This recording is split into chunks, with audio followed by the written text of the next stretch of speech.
Bienvenidos a las historias de Lilith. Hola a todos, bienvenidos a otro capítulo más de Miedo Mortal. En el capítulo anterior, Jason intentó por todos los medios encontrarse con esta misteriosa Carol Donner, pero no pudo, se lo impidieron de todos lados. Así que hoy, en este momento, vamos a ver si lo logra.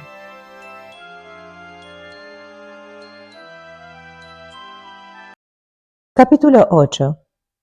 Justo acababan de dar las 8 de la mañana de ese sábado, cuando Jason, con los ojos cansados, entró en la oficina de Shirley. El revestimiento de las paredes era de caoba oscura, la alfombra era verde y los adornos y pomos de las puertas de bronce. Parecía más un escritorio de un banquero que el de un alto ejecutivo de un plan de medicina prepaga. Shirley hablaba por teléfono con un liquidador de seguros, así que Jason tomó asiento y aguardó. Después de cortar la comunicación, Shirley dijo: «Tenías razón con respecto al seguro. No piensan pagar a menos que denunciemos lo ocurrido a la policía». «Entonces hazlo. Primero veamos a cuánto ascienden los daños y si falta algo». Cruzaron hacia el edificio de consultorios externos y tomaron el ascensor hasta el 6º piso. Un guardia de seguridad los esperaba y abrió con su llave la puerta interior. Decidieron no colocarse el delantal blanco ni los protectores de zapatos. Al igual que el departamento de Hayes, el laboratorio era un caos. Todos los cajones y alacenas habían sido vaciados y su contenido se encontraba diseminado por el piso, pero el equipo de alta tecnología parecía encontrarse intacto, así que para ambos resultó obvio que se había tratado más de un registro que de una visita con fines destructivos. Jason miró hacia la oficina de Hayes. También allí los contenidos del escritorio y de varios muebles archivo estaban desparramados por el piso. Helen Brenkvist apareció en el umbral de la puerta que daba al cuarto de animales, pálida y demacrada. Llevaba nuevamente el pelo severamente sujeto hacia atrás y sin su habitual guardapolvo blanco, Jason comprobó que tenía una figura atractiva. «¿Sabes si falta algo?», preguntó Shirley. «Bueno, no veo por ninguna parte mi cuaderno de datos», respondió Helen, «y algunos cultivos de bacilo E. coli han desaparecido. Pero lo peor es lo que les ha ocurrido a los animales». «¿Qué ha ocurrido con ellos?», preguntó Jason, notando que su rostro, que siempre se mantenía imperturbable e inexpresivo, temblaba ahora de miedo. «Creo que sería mejor que los vieran. Los han matado a todos». Jason rodeó a Helen y transpuso la puerta metálica que comunicaba con el área destinada a los animales. Enseguida percibió un hedor intenso, como de zoológico. Encendió la luz. Era un cuarto bastante amplio, de alrededor de 15 metros de largo por 9 de ancho. Las jaulas estaban organizadas en hileras dispuestas una encima de la otra, hasta llegar a veces a haber 6 encimadas. Jason echó a andar por el pasillo que se abría frente a la hilera más cercana y se puso a mirar las jaulas individuales. A sus espaldas, la puerta se cerró con un clic decisivo. Helen no exageraba. Todos los animales que Jason vio estaban muertos, horriblemente enroscados en posiciones extrañas, a menudo con las lenguas ensangrentadas, como si se las hubieran mordido en el momento de la agonía final. De pronto Jason se frenó en seco. Al mirar un grupo de jaulas grandes, vio algo que le dio vuelta al estómago. Ratas como las que jamás había visto. Eran enormes, casi del tamaño de cerdos, y sus rabos pelados y con forma de látigo eran tan gruesos como las muñecas de Jason. Sus dientes eran de 10 centímetros de largo. Al seguir avanzando, Jason observó conejos de idéntico tamaño y luego ratones blancos del tamaño de perros pequeños. Ese aspecto de la ingeniería genética espantó a Jason. Aunque tenía miedo de lo que podía llegar a ver, una curiosidad morbosa lo impulsó a seguir adelante. Lentamente fue mirando el interior de otras jaulas y descubrió distorsiones que le provocaron náuseas. Era una ciencia que había perdido la razón. Conejos con varias cabezas y ratones con innumerables extremidades y varios pares de ojos. Para Jason, la manipulación genética de bacterias primitivas era una cosa, y la distorsión de mamíferos, otra muy distinta. Regresó a la zona central del laboratorio, donde Shirley y Helen habían estado verificando los cultivos por centelleo. ¿Has visto los animales?, le preguntó Jason a Shirley con desagrado. Lamentablemente sí. Cuando Curran estuvo aquí, no me lo recuerdes. ¿El PBS autorizó estos experimentos?, preguntó Jason. No, contestó Shirley. Jamás interrogamos a Hayes. No creímos necesario hacerlo. El poder que da la celebridad, dijo Jason con cinismo. Los animales eran parte del trabajo del Dr. Hayes sobre la hormona del crecimiento, dijo Helen con actitud defensiva. Da lo mismo, dijo Jason. Por el momento no le interesaba iniciar una discusión ética con Helen. De todos modos, están todos muertos. ¿Todos?, preguntó Shirley. Qué extraño. ¿Qué crees que ocurrió? Veneno, respondió Jason, aunque no puedo imaginar por qué alguien que busca drogas se tomaría el trabajo de matar los animales del laboratorio. ¿Tiene alguna explicación para todo esto?, preguntó Shirley con enojo, dirigiéndose a Helen. La muchacha sacudió la cabeza mientras sus ojos recorrían nerviosamente el recinto. Shirley siguió mirando fijo a Helen, quien ahora desplazaba el peso del cuerpo de un pie al otro, evidentemente incómoda. Jason se limitó a observar, intrigado por la conducta repentinamente agresiva de Shirley. Le conviene cooperar con nosotros, dijo, o se meterá en un gran lío. El Dr. Howard está convencido de que nos oculta algo. Si eso llegara a ser cierto y lo comprobamos, supongo que se imaginará lo que significaría para su carrera. Por fin, en el rostro de Helen se manifestó la ansiedad que sentía. Yo solo seguí las indicaciones del Dr. Hayes, dijo, y la voz se le quebró. ¿Qué indicaciones?, preguntó Shirley con voz amenazadora. Bueno, resulta que aquí también hacíamos algunos trabajos freelance. ¿Qué clase de trabajo? El Dr. Hayes trabajaba también para una compañía llamada Gene Inc. Desarrollamos una cepa recombinante de Bacillus E. coli para producir una hormona para ellos. ¿Sabía usted que el contrato del Dr. Hayes prohibía específicamente que trabajara para otra compañía? Eso es lo que él me dijo, reconoció Helen. Shirley fulminó con la mirada a Helen durante un minuto más y por último dijo, no quiero que le mencione esto a nadie. Además, quiero que confeccione una lista detallada de cada animal u objeto de este laboratorio que falta o está dañado y me lo entregue personalmente. ¿Entendido? Helen asintió. Jason salió del laboratorio detrás de Shirley. Era obvio que ella había tenido éxito allí donde él había fallado, vale decir, en penetrar la fachada de Helen, pero no le había formulado las preguntas adecuadas. ¿Por qué no la presionaste para que hablara del descubrimiento de Hayes?, le preguntó a Shirley cuando ambos llegaron al ascensor. Ella oprimió repetidamente el botón de bajada, a todas luces furiosa. No se me ocurrió. Cada vez que creo que el problema Hayes está bajo control, surge algo nuevo. Personalmente, me ocupé de que en su contrato figurara una cláusula que le prohibiera trabajar para otros. Bueno, no creo que eso importe mucho ya, dijo Jason, abordando el ascensor detrás de Shirley. El pobre está muerto. Ella lanzó un suspiro. Tienes razón. Creo que mi reacción es exagerada. Ojalá todo este maldito asunto estuviera cerrado y olvidado.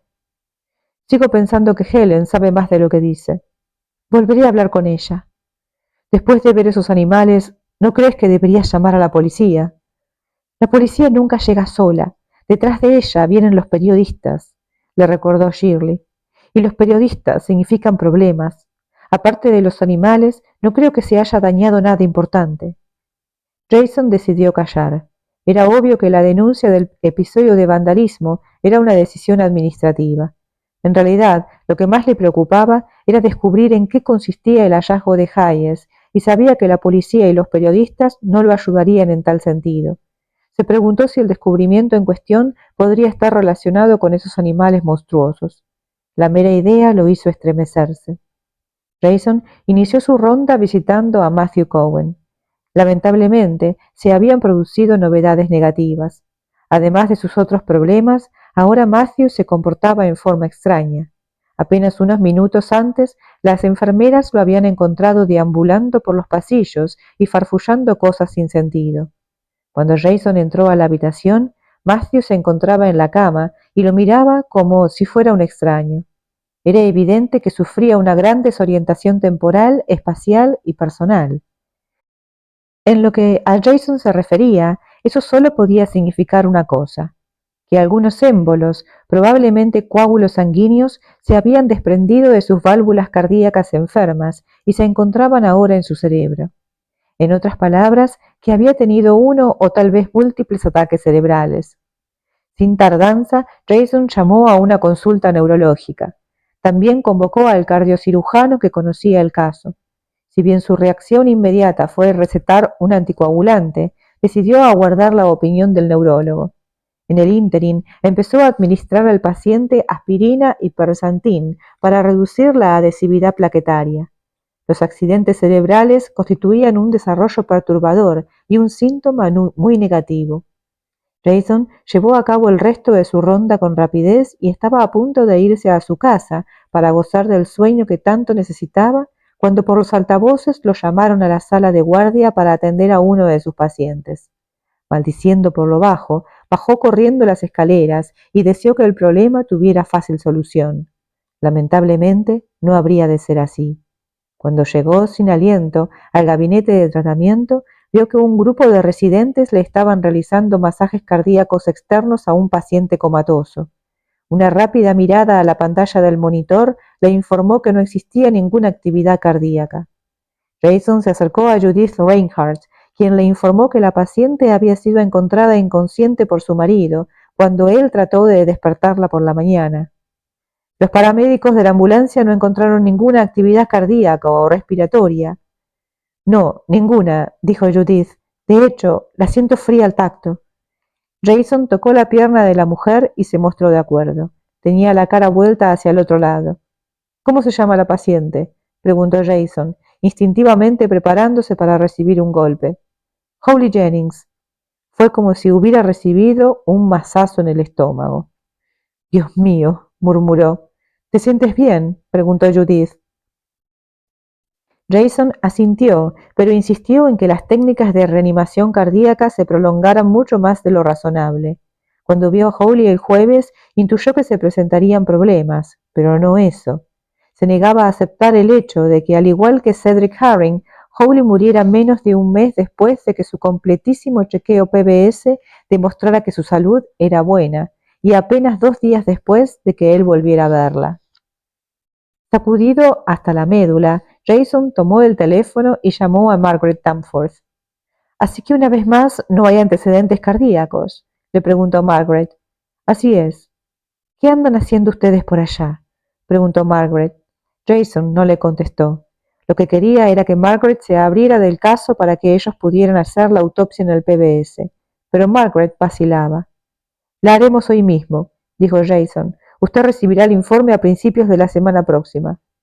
«Lo lamento», dijo Margaret, tomando una decisión.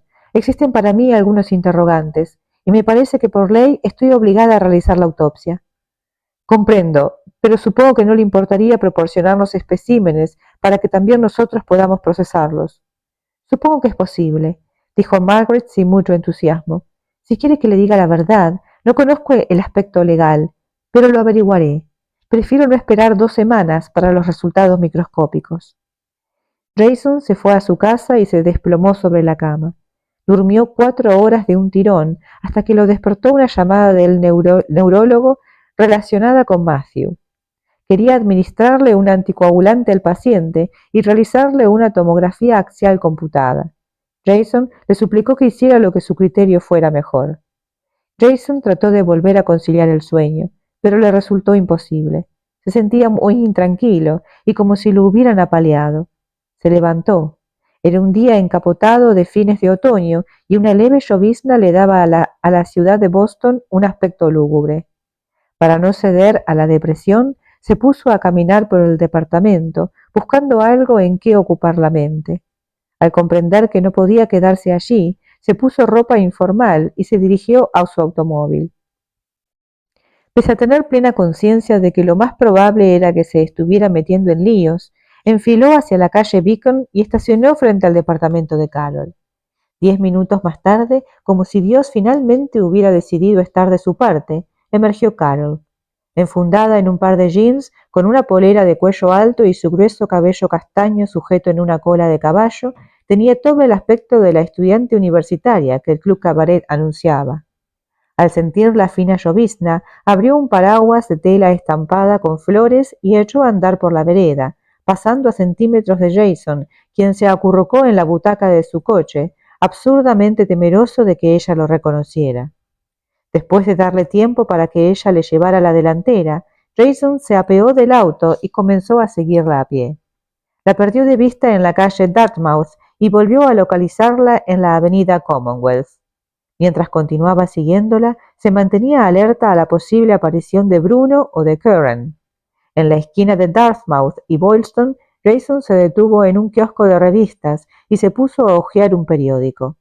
Carol pasó junto a él, esperó la luz verde del semáforo y luego cruzó Boylston deprisa. Observó con atención la gente y los vehículos, atento a cualquier cosa que le resultara sospechosa, pero no vio nada que le indicara que Carol no estaba sola. Ahora ella pasaba frente a la Biblioteca Pública de Boston y Jason supuso que se dirigía al Copley Plaza Shopping Mall.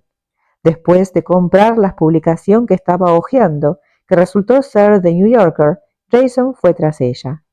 Cuando la muchacha cerró el paraguas y entró en el Copley Plaza, Jason apuró el paso. Era un centro comercial y un hotel de enormes dimensiones, y sabía que podría perderla con toda facilidad. Durante los siguientes 45 minutos, Jason se ocupó de simular estudiar el contenido de las vidrieras, de leer su New Yorker y de observar la multitud. Carol pasó alegremente de Louis Vuitton a Ralph Lauren y a Victoria's Secret. En un momento determinado, Jason tuvo la impresión de que la seguían, pero después resultó que el individuo en cuestión solo trataba de levantarla. Sin duda ella rechazó sus avances cuando por fin él le habló, porque el individuo no tardó en hacerse humo. Poco después de las 3:30, Carol tomó sus bolsos y su paraguas y se refugió en Auburn Plain. Jason la siguió y se paró junto a ella mientras ambos esperaban para ordenar lo que tomarían.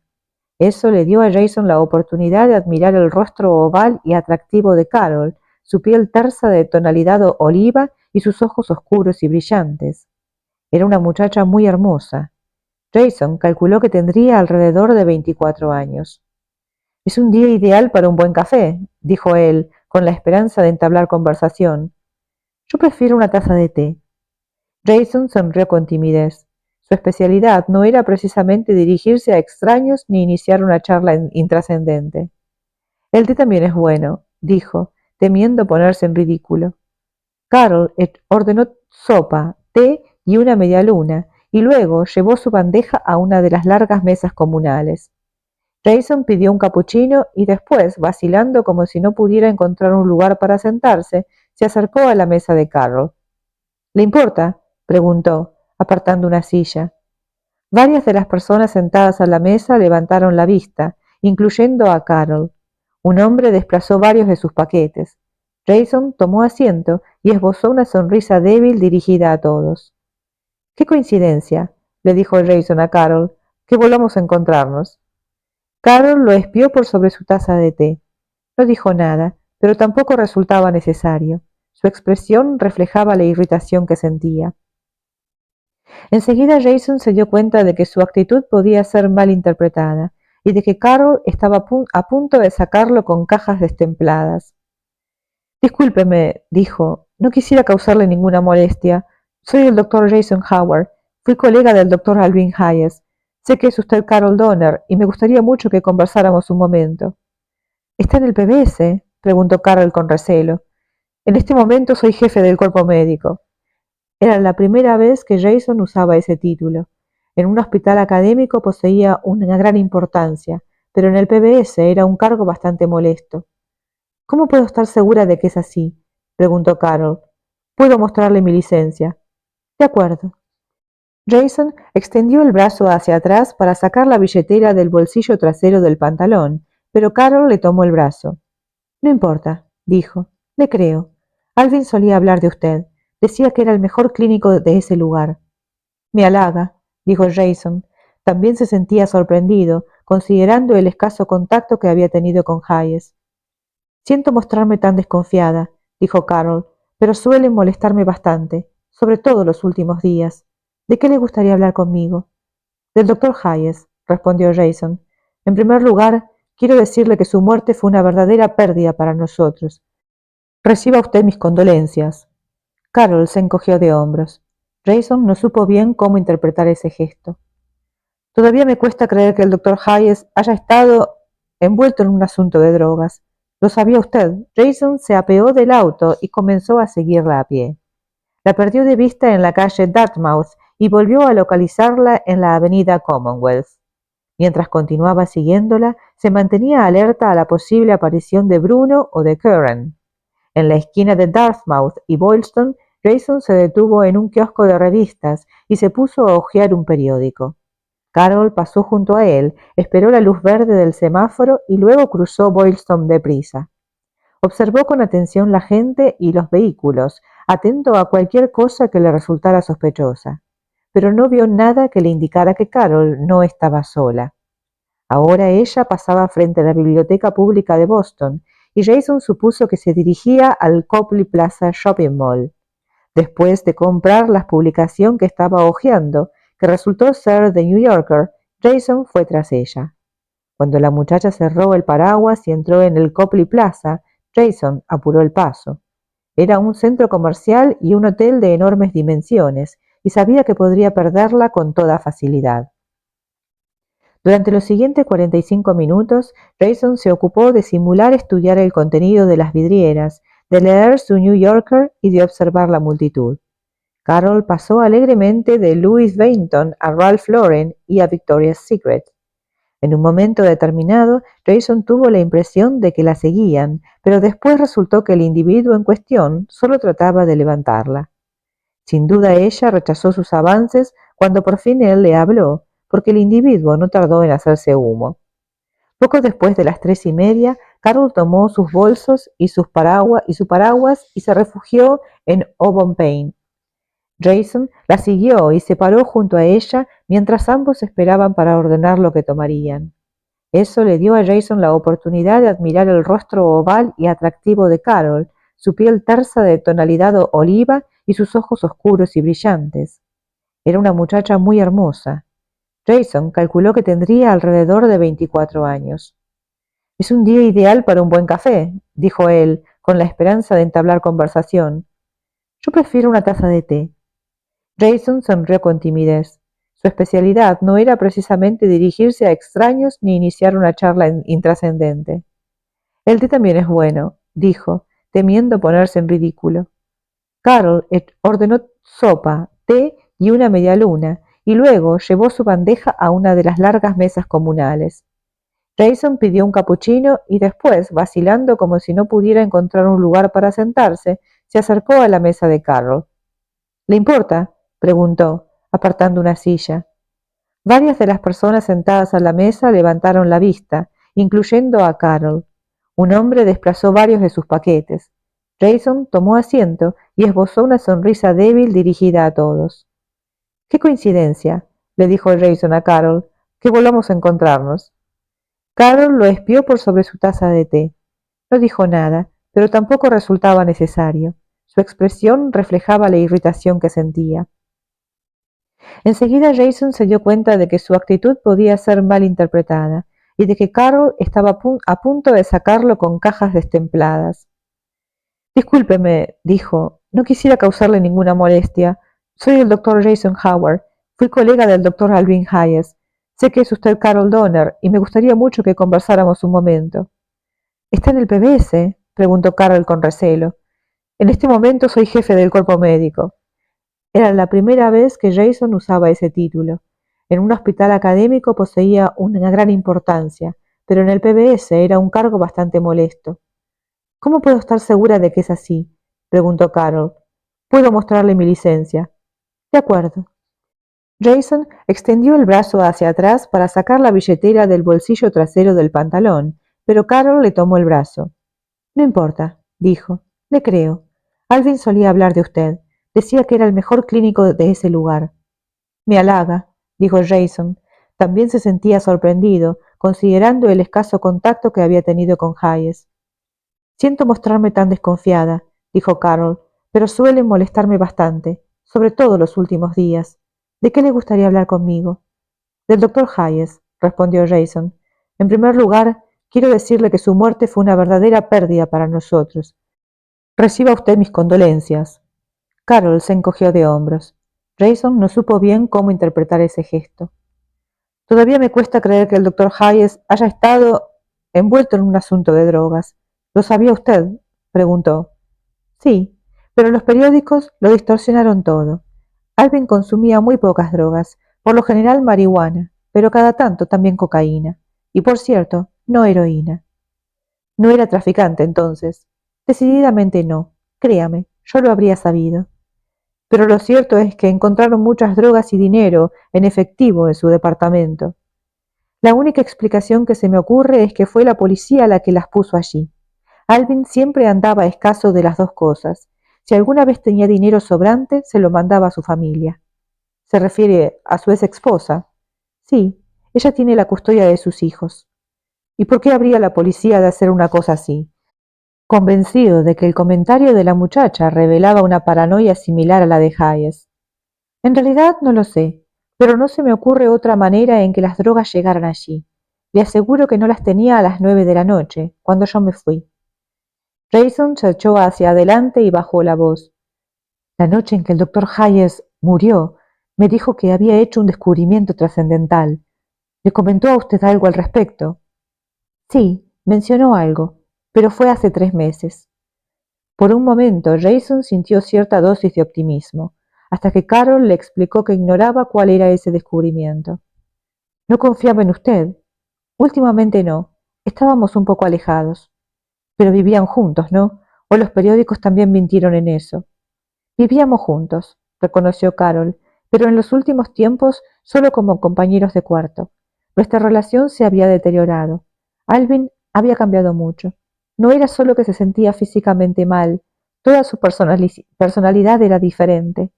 Parecía retraído, casi paranoico. No hacía más que hablar de verlo a usted, y yo hice todo lo posible para que se concretara esa reunión. ¿En serio no tiene idea acerca de cuál era ese descubrimiento?, insistió Jason. Lo lamento, dijo Carol, abriendo las manos en un gesto de disculpa. Lo único que recuerdo es que comentó que el descubrimiento le resultaba algo así como una ironía. Lo recuerdo porque me pareció una manera extraña de describir el éxito. A mí me dijo lo mismo. Por lo menos se mostró coherente. Su único otro comentario fue que, si todo salía bien, yo lo apreciaría porque era hermosa. Esas fueron sus palabras exactas. No se explayó más sobre el asunto. Eso fue todo lo que dijo. Jason tomó un sorbo de su capuchino y observó el rostro de Carol. ¿De qué manera un descubrimiento irónico podría cooperar con su belleza? Su mente trató de reconciliar ese comentario con su suposición de que el descubrimiento de Hayes estaba relacionado con una cura para el cáncer, pero ambas cosas no coincidían. Cuando terminó su té, Carol se puso de pie. Me alegro de haberlo conocido, dijo, tendiéndole la mano. Jason se paró y con cierta torpeza tomó su silla para impedir que cayera. Estaba perplejo por la súbita partida de Carol. No quisiera ser descortés, dijo ella, pero tengo una cita. Espero que logre resolver el misterio. Alvin trabajó muy duro. Sería una tragedia que hubiera descubierto algo importante y ese descubrimiento se perdiera. Yo soy de la misma opinión, dijo Jason, desesperado por evitar que ella se escabullera. No podríamos encontrarnos de nuevo. Hay tantas cosas de las que quisiera hablar con usted. Supongo que sí, pero estoy muy atareada. ¿En qué día pensaba usted? ¿Qué le parece mañana?, sugirió Jason con ansiedad. Una mezcla de desayuno y almuerzo dominical. Tendría que ser bastante tarde. Yo trabajo por las noches y las del sábado es la más pesada. A Jason no le costó nada imaginarlo. Por favor, suplicó, podría ser importante. De acuerdo. Digamos entonces a las 2 de la tarde. ¿Dónde? ¿En Hampshire House? Muy bien, dijo Carol, mientras tomaba sus bolsos y su paraguas, y con una última sonrisa abandonó el café. Después de consultar su reloj, Carol apuró el paso. El encuentro inesperado con Jason no figuraba en su apretada agenda y no quería llegar tarde a su reunión con su consejero para el doctorado. Se había pasado la última parte de la noche y las primeras horas de la tarde puliendo el tercer capítulo de su tesis y estaba ansiosa por oír los comentarios del profesor. Carol ascendió a la escalera mecánica que bajaba al nivel de la calle y reflexionó en su conversación con el doctor Howard. Fue una sorpresa conocerlo después de oír hablar de él durante tanto tiempo. Alvin le había dicho que Jason había perdido a su esposa y reaccionado a esa tragedia cambiando su entorno en forma radical y enfrascándose en su trabajo. A Carol la historia le resultó fascinante porque su tesis se refería precisamente a la psicología del duelo. Todo parecía indicar que el doctor Jason Howard era un perfecto caso de estudio. El portero del Hotel Weston hizo sonar su silbato con una estridencia que lastimó los oídos de Carol y la hizo hacer una mueca.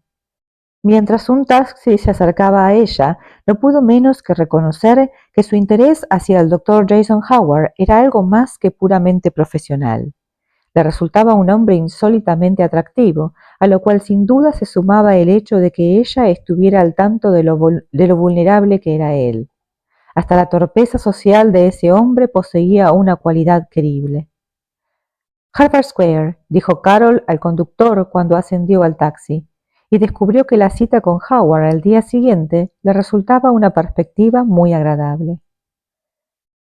Sentado aún frente a una taza de café que comenzaba a enfriarse, Jason reconoció estar completamente sorprendido por la inesperada inteligencia y encanto de Carol. Había esperado que ella fuera una muchacha pueblerina nada sofisticada, a quien de alguna manera habían logrado apartar de sus estudios con dinero o drogas. En cambio, era una mujer hermosa, madura y muy capaz de defender su posición en cualquier conversación. Qué tragedia que una persona con sus virtudes y capacidad estuviera mezclada con ese mundo tan sórdido. El sonido insistente de su radiollamada obligó a Jason a volver a la realidad. Desconectó la alarma sonora y miró el display de cristal líquido. La palabra urgente apareció 2 veces en forma intermitente, seguida por un número telefónico que Jason no reconoció. Después de ver su identificación médica, el gerente de Lowbone Payne le permitió a Jason usar el teléfono ubicado detrás de la caja registradora. Gracias por llamar, doctor Howard. Soy la señora Farr. Mi marido, Gerald Farr, tiene dolores muy fuertes en el pecho y le cuesta mucho respirar. Llame una ambulancia, dijo Jason, que lo lleven a la guardia del PBS. El señor Farr es paciente mío. A Jason el nombre le resultaba familiar, pero no podía ubicarlo. Sí, respondió la señora Farr. Usted le hizo un chequeo clínico hace 2 semanas. Él es el vicepresidente senior de la Boston Banking Company. Oh, no, pensó Jason cuando colgó el tubo. Está sucediendo de nuevo. Después de decidir dejar su automóvil en la calle Beacon hasta haberse ocupado de la emergencia, salió corriendo del café y siguió a la carrera por la conexión peatonal que conducía al sector del hotel del complejo Copley Plaza y se dirigió de un salto en un taxi. Jason llegó a la sala de guardia del PBS antes que el matrimonio Farr. Le dijo a Judith lo que esperaba e incluso solicitó anestesia y quedó muy aliviado al enterarse de que Philip Burns estaba de guardia.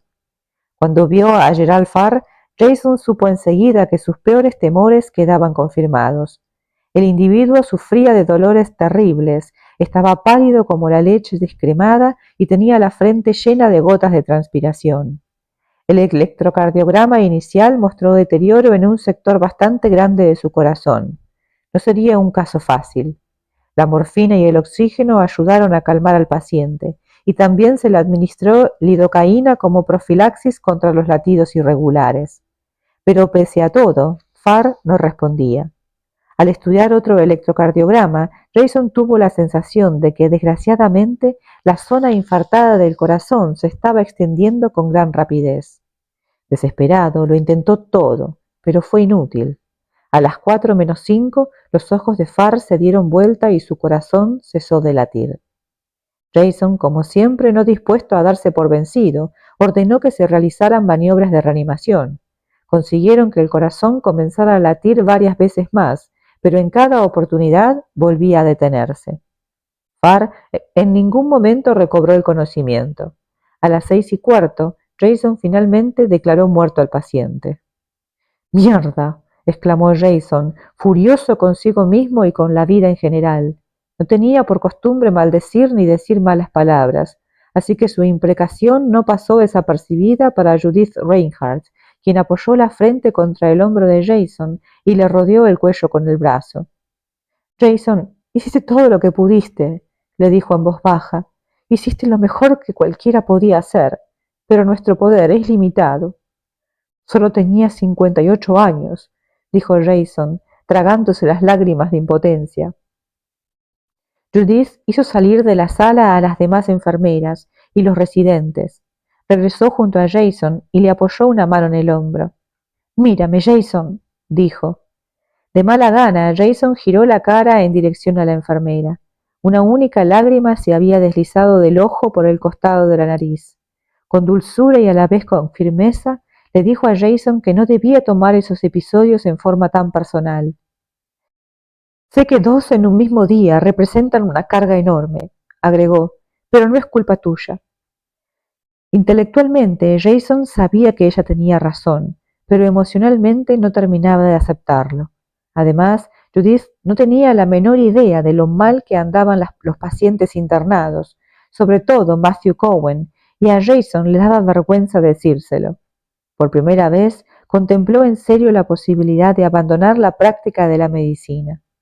Lamentablemente, no se le ocurría qué otra cosa hacer, ya que su formación y sus estudios se limitaban a la medicina. Después de asegurarle a Judith que estaba bien, Jason salió a enfrentar a la señora Farr, endureciéndose y preparándose para la furia de la mujer. Pero la señora Farr, sumida en la congoja, había decidido tomar sobre sí todo el peso de la culpa. Dijo que hacía una semana que su marido se quejaba de que no se sentía bien, pero que ella no había prestado atención a sus lamentos, porque siempre fue un poco hipocondríaco. Jason trató de consolar a esa mujer tal como Judith lo había consolado a él, y tuvo idéntico éxito. Seguro de que la forense se haría cargo del caso. Jason no le pidió a la señora Farr autorización para realizar la autopsia. Por ley, el forense no necesitaba autorización para hacer un post-mortem en caso de muerte dudosa. Pero para estar seguro, llamó por teléfono a Margaret Danforth. La respuesta fue la esperada. Decididamente ella quería el caso, y ya que lo tenía a Jason al teléfono, le habló acerca de Holly Jennings. «Me retracto del comentario sarcástico que le hice esta mañana», dijo Margaret. «Parece que ustedes están teniendo una racha de mala suerte. La Jennings se encontraba tan mal como Cedric Harring. Todas sus arterias estaban en un estado espantoso, y no solo su corazón». «No es mucho consuelo», dijo Jason. «Yo acababa de hacerle un chequeo clínico que demostró que todo estaba bien.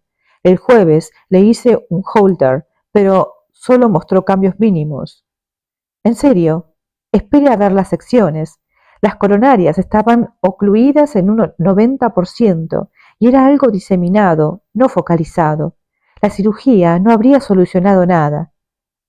Estuve averiguando y no hay problema en que les demos algunos especímenes del caso Jennings, pero necesito una solicitud formal por escrito». «No hay problema», dijo Jason. «Lo mismo para Farr». «Sí, claro». Jason tomó un taxi hasta donde había dejado su auto y volvió a su casa. Pese a la niebla y a la lluvia, después de llegar a su casa salió a hacer jogging. El hecho de quedar empapado y cubierto de barro tuvo cierto efecto catártico sobre él, y después de ducharse se sintió algo aliviado de su depresión y de sus sentimientos de culpa y responsabilidad. Justo cuando estaba pensando qué prepararse para comer, Shirley lo llamó por teléfono y lo invitó a cenar. La primera reacción de Jason fue declinar la invitación, pero después reconoció que se sentía demasiado deprimido para estar solo y aceptó.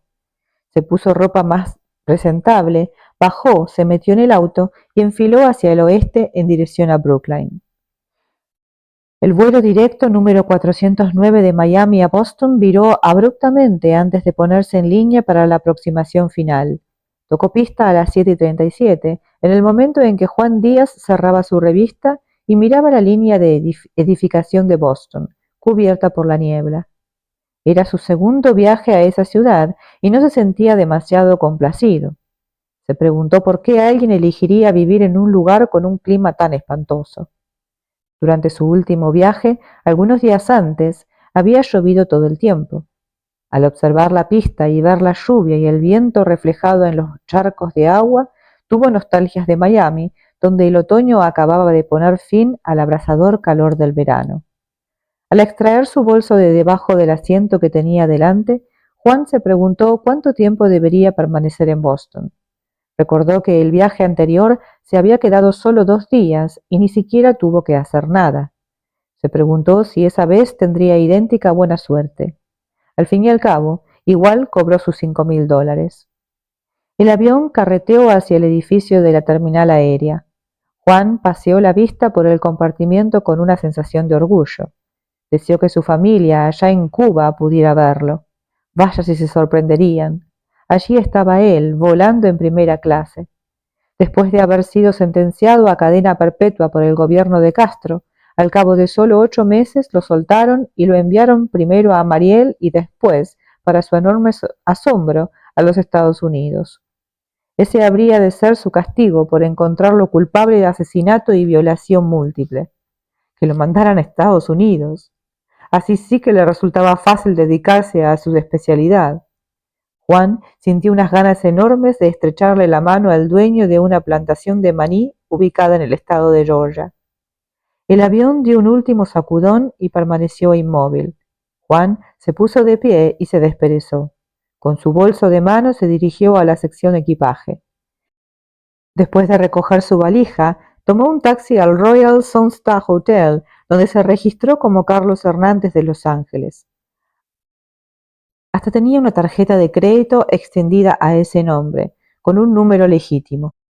Sabía que el número lo era, pues lo había tomado de un recibo que encontró en el centro comercial Bal Harbour de Miami.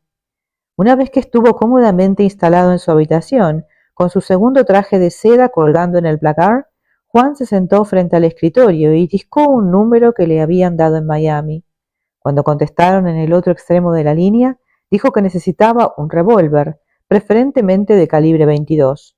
Con eso solucionado, tomó el nombre y dirección de su víctima y la localizó en el mapa de la ciudad suministrado por el hotel. No quedaba demasiado lejos. La velada con Shirley fue un éxito.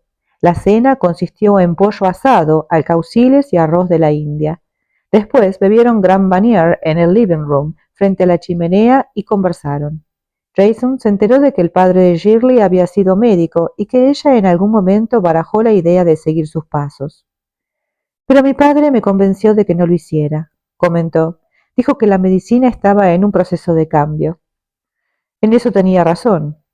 Dijo que sería asimilada por grandes empresas y que en el directorio de esas empresas debería haber gente a la que esa profesión le importaba. Así que tomé cursos de dirección de empresas y creo que mi elección fue acertada. Yo también lo creo, coincidió Jason, pensando en la explosión de papeleos, trámites y el dilema de los juicios por negligencia profesional. Era evidente que la medicina había cambiado. El hecho mismo de que él estuviera en ese momento trabajando a sueldo para una corporación era una prueba fehaciente de ese cambio.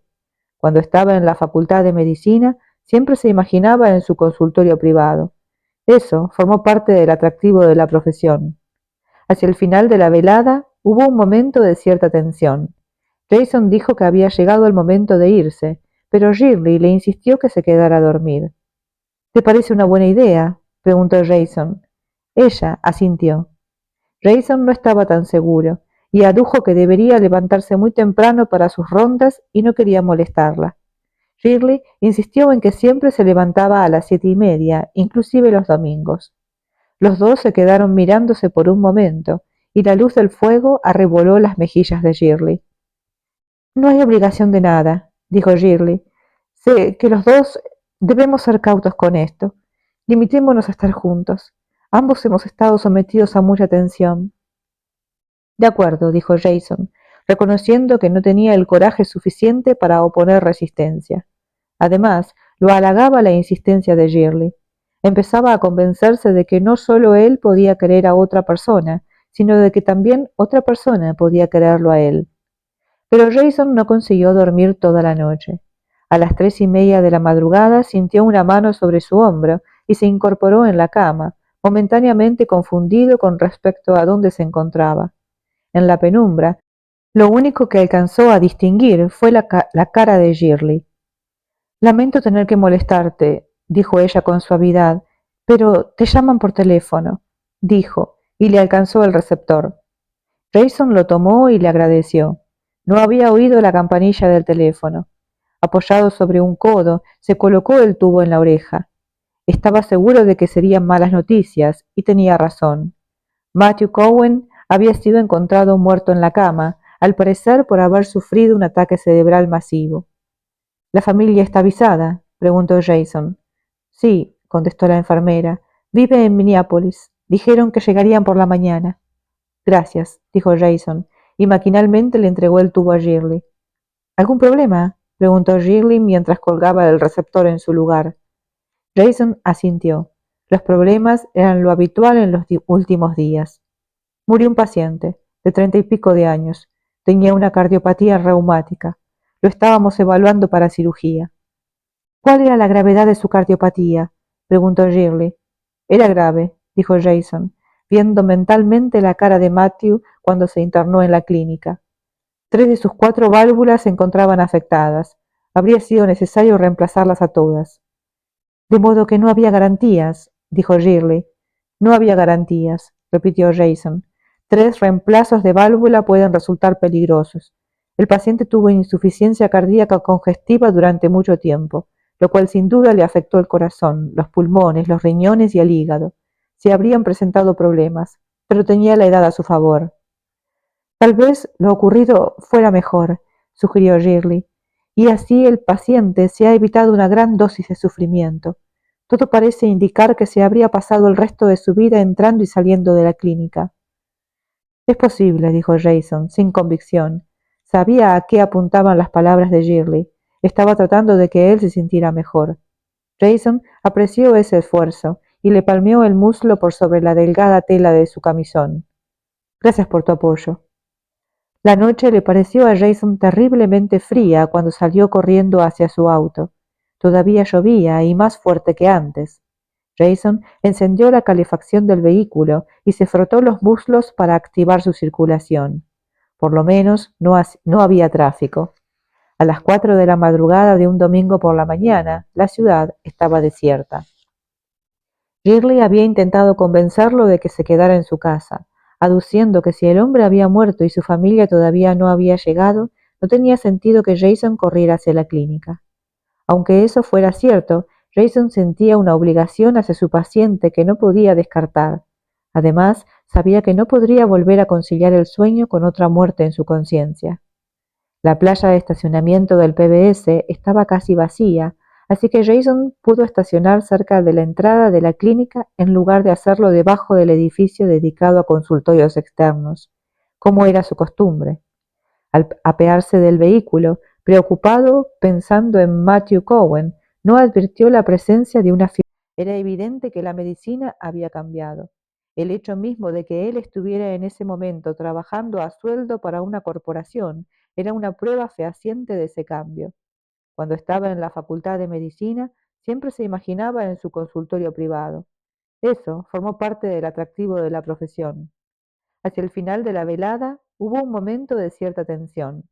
Jason dijo que había llegado el momento de irse, pero Shirley le insistió que se quedara a dormir. ¿Te parece una buena idea?, preguntó Jason. Ella asintió. Jason no estaba tan seguro, y adujo que debería levantarse muy temprano para sus rondas y no quería molestarla. Shirley insistió en que siempre se levantaba a las 7:30, inclusive los domingos. Los dos se quedaron mirándose por un momento, y la luz del fuego arreboló las mejillas de Shirley. No hay obligación de nada, dijo Shirley. Sé que los dos debemos ser cautos con esto. Limitémonos a estar juntos. Ambos hemos estado sometidos a mucha tensión. De acuerdo, dijo Jason, reconociendo que no tenía el coraje suficiente para oponer resistencia. Además, lo halagaba la insistencia de Shirley. Empezaba a convencerse de que no solo él podía querer a otra persona, sino de que también otra persona podía quererlo a él. Pero Jason no consiguió dormir toda la noche. A las 3:30 de la madrugada sintió una mano sobre su hombro y se incorporó en la cama, momentáneamente confundido con respecto a dónde se encontraba. En la penumbra, lo único que alcanzó a distinguir fue la cara de Shirley. Lamento tener que molestarte, dijo ella con suavidad, pero te llaman por teléfono, dijo, y le alcanzó el receptor. Grayson lo tomó y le agradeció. No había oído la campanilla del teléfono. Apoyado sobre un codo, se colocó el tubo en la oreja. Estaba seguro de que serían malas noticias, y tenía razón. Matthew Cowen había sido encontrado muerto en la cama, al parecer por haber sufrido un ataque cerebral masivo. ¿La familia está avisada?, preguntó Jason. Sí, contestó la enfermera. Vive en Minneapolis. Dijeron que llegarían por la mañana. Gracias, dijo Jason, y maquinalmente le entregó el tubo a Shirley. ¿Algún problema?, preguntó Shirley mientras colgaba el receptor en su lugar. Jason asintió. Los problemas eran lo habitual en los últimos días. Murió un paciente, de 30 y pico de años. Tenía una cardiopatía reumática. Lo estábamos evaluando para cirugía. ¿Cuál era la gravedad de su cardiopatía?, preguntó Shirley. Era grave, dijo Jason, viendo mentalmente la cara de Matthew cuando se internó en la clínica. 3 de sus 4 válvulas se encontraban afectadas. Habría sido necesario reemplazarlas a todas. De modo que no había garantías, dijo Shirley. No había garantías, repitió Jason. 3 reemplazos de válvula pueden resultar peligrosos. El paciente tuvo insuficiencia cardíaca congestiva durante mucho tiempo, lo cual sin duda le afectó el corazón, los pulmones, los riñones y el hígado. Se habrían presentado problemas, pero tenía la edad a su favor. Tal vez lo ocurrido fuera mejor, sugirió Shirley, y así el paciente se ha evitado una gran dosis de sufrimiento. Todo parece indicar que se habría pasado el resto de su vida entrando y saliendo de la clínica. Es posible, dijo Jason, sin convicción.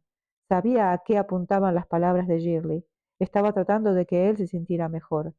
Jason apreció ese esfuerzo y le palmeó el muslo por sobre la delgada tela de su camisón. Gracias por tu apoyo. La noche le pareció a Jason terriblemente fría cuando salió corriendo hacia su auto. Todavía llovía y más fuerte que antes. Jason encendió la calefacción del vehículo y se frotó los muslos para activar su circulación. Por lo menos no había tráfico. A las 4 de la madrugada de un domingo por la mañana, la ciudad estaba desierta. Shirley había intentado convencerlo de que se quedara en su casa, aduciendo que si el hombre había muerto y su familia todavía no había llegado, no tenía sentido que Jason corriera hacia la clínica. Aunque eso fuera cierto, Jason sentía una obligación hacia su paciente que no podía descartar. Además, sabía que no podría volver a conciliar el sueño con otra muerte en su conciencia. La playa de estacionamiento del PBS estaba casi vacía, así que Jason pudo estacionar cerca de la entrada de la clínica en lugar de hacerlo debajo del edificio dedicado a consultorios externos, como era su costumbre. Al apearse del vehículo, preocupado, pensando en Matthew Cowen, no advirtió la presencia de una figura sombría agachada a un costado de la puerta de la clínica. La figura rodeó el frente del automóvil y se abalanzó sobre Jason, quien tomado por sorpresa, lanzó un grito. Pero resultó que se trataba de uno de los borrachos que frecuentaban la sala de guardia, pidiendo limosna. Con mano temblorosa, Jason le dio $1, con la esperanza de que con eso por lo menos se compraría algo de comer. Shirley había estado en lo cierto. No había nada que Jason pudiera hacer excepto hacer una anotación final en la historia clínica de Matthew Cowen. Fue a ver el cadáver. El rostro de Matthew tenía una expresión serena, y como Shirley sugirió, ahora ya no sufriría más. En silencio Jason le pidió disculpas al muerto. Jason hizo llamar al residente por los altavoces y le dijo que le pidiera a la familia autorización para realizar una autopsia. Jason explicó que tal vez no sería fácil localizarla de inmediato. Luego, sintiéndose tan impotente como de costumbre frente a esas muertes, abandonó el hospital y regresó a su departamento. Se tiró sobre la cama un buen rato, mirando el cielo raso, sin poder dormir. Se preguntó qué clase de empleo podría conseguirse en la industria farmacéutica. Bueno, qué capítulo más emocionante. El capítulo 8 de Miedo Mortal está cargado de momentos de tensión y giros inesperados que profundizan el misterio. La macabra escena en la que Shirley y Jason descubren que los animales de experimentación han sido brutalmente eliminados no solo evidencia la gravedad de la amenaza, sino que también deja en claro que quienes están detrás de estos actos no se van a detener ante nada para proteger su secreto, ¿no? Estos animales han sido masacrados cruelmente sin ningún motivo aparente, o sea, por ahora no, pero evidentemente es un mensaje. No dejaron ni uno solo. ¿Quién iría a un laboratorio, no llevarse nada y nada, destruir a los animales? Muy extraño, ¿verdad? Luego, esta chica, Branquebist, era em, la colega de Hayes que revela que estaban trabajando para otra empresa. Ujú. Ahí surge algo bastante misterioso, ¿no? Estaba haciendo experimentos para otra empresa, que quién sabe cuál era su objetivo. Y ahí se nos abre un camino, ¿no? Una idea. Por lo menos a Jason no parece habérsele ocurrido nada, pero bueno, a mí se me ocurre que esta empresa no tenía muy buenas intenciones, ¿verdad? No era muy ética en algún punto. ¿Quién sabe? Bueno, ya veremos. Luego, el avance en la investigación de Jason al hablar con Carol Donner finalmente, con lo que le costó charlar con ella. Bueno, a esta parte añade una capa de inquietud más, diría yo. No se soluciona nada. El hecho de que Hayes no fuera, por ejemplo, un traficante, sino víctima de un complot cuidadosamente orquestado, plantea una pregunta fundamental, ¿no? ¿Hasta dónde han llegado para esconder algún secreto que hay? O para... Sí, yo creo que es un secreto porque lo eliminaron. Lo eliminaron de la escena, le plantaron drogas. No sabemos quién. Carol supone que la policía, pero bueno, no sé. Yo la verdad que me tiro más a pensar en la corporación esa para la que trabajaba, ¿no? Que tal vez le haya pagado a la policía, eso no lo sé, pero eh, para mí que viene por ahí. Igual no lo sé, sinceramente, todavía no terminé de leer la historia y les aseguro que es súper misteriosa toda la historia porque eh, nunca uno está seguro de quién ni de dónde viene el peligro, ¿no? ¿Qué pasó acá? Es realmente extraño. Eh, Se comprende por qué Jason no encuentra ninguna pista. Luego, ese momento para mí que me descolocó totalmente, cuando aparece el personaje de Juan Díaz, ese asesino enviado desde Cuba eh,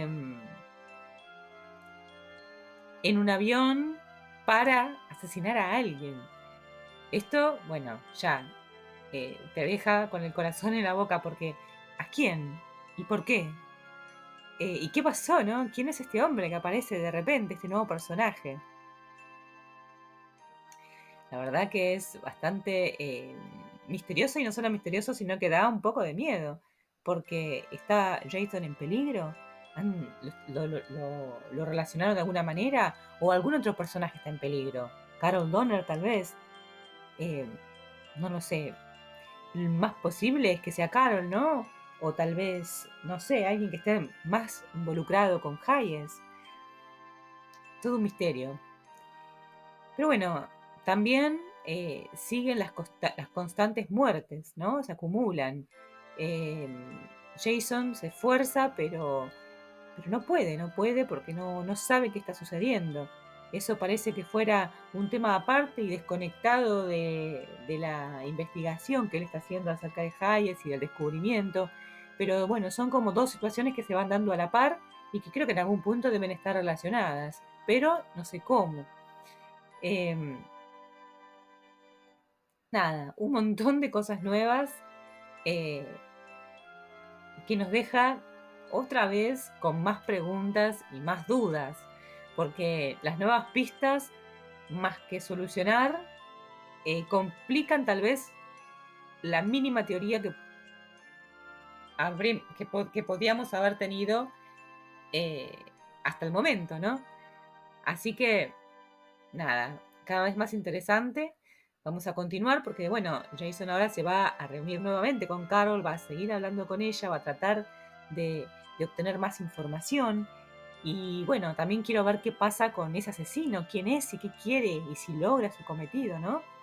Así que la historia se vuelve cada vez más interesante y los invito a seguirla. Si les está gustando hasta el momento, por favor dejen like, comenten qué piensan de todo esto, quién es este asesino, a quién va a asesinar y por qué mataron a los animales, no sé, díganme qué piensan ustedes, a ver si entre todos tal vez logramos sacarlo algo en blanco, ¿no? Bueno, los espero entonces la próxima. Muchas gracias por haberme acompañado. Espero que estén muy bien y nada más. Adiós.